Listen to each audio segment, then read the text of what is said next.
अस्सलामु अलैकुम वरहमतुल्लाहि वबरकातुहू। अज़ीज़ दोस्तों, प्यारे दोस्तों, जो शोहर खामद हस्बैंड बीवी को मारता है, बीवी को घर से निकाल देते हैं, बीवी को दर बदर कर देते हैं, बीवी को मेके छोड़ के आ जाते हैं तो वापस लेने नहीं जाते, ज़िम्मेदारी नहीं बीवी की लेते, बीवी को ख़र्चा नहीं देते, बीवी पे जुल्म करते हैं, तो ऐसे लोगों के लिए बहुत प्यारा वजीफ़ा है ये।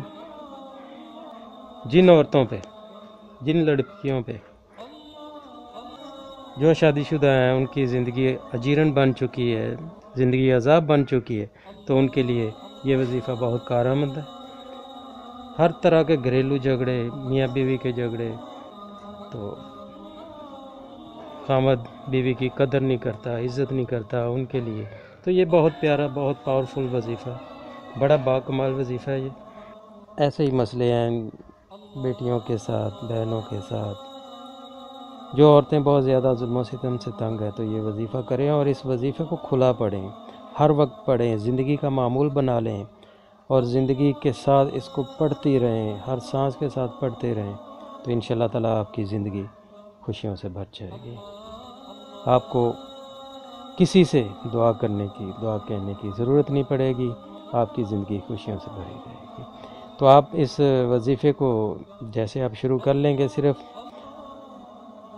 बाकी पाकी नापाकी का एहतियात कर लें, बाकी उठते बैठते काम करते, किचन में सोते जागते ये पढ़ते रहें, हर वक्त पढ़ते रहें और ज़िंदगी के साथ पढ़ते रहें, ज़िंदगी में इसको मिस ना करें, तो इंशाअल्लाह ताला आप देखेंगे कि आपकी ज़िंदगी गुलो गुलजार हो जाएगी, आपकी ज़िंदगी बड़ी शानदार तरीके से गुजरेगी और हर कोई आपकी कदर करेगा, आपका खामद भी आपकी कदर करेगा और आपकी केयर करेगा।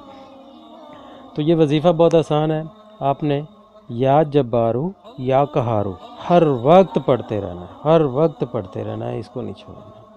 ये आप पढ़ते रहेंगे तो इंशाअल्लाह ताला तो आपका दामन खुशियों से भर जाए। ये चंद दिनों में आपको इसके रिज़ल्ट मिलना शुरू हो जाएंगे, मगर ये ना सोचिएगा कि अभी इसका रिज़ल्ट नहीं मिला तो मैं छोड़ दूँ, छोड़ना नहीं है, इसको पढ़ते रहें। जितना ज़्यादा पढ़ेंगे उतना ज़्यादा असर होगा और इसको ज़िंदगी का मामूल बना लें। अल्लाह ताला आपकी सब परेशानियां दूर फरमाए। अल्लाह ताला आपको अपने हिफ्ज़ ईमान में रखे। मुझे अपनी दुआ में याद रखिएगा। अल्लाह हाफिज़। हमारी वीडियो पसंद आए तो लाइक, शेयर और सब्सक्राइब ज़रूर करें।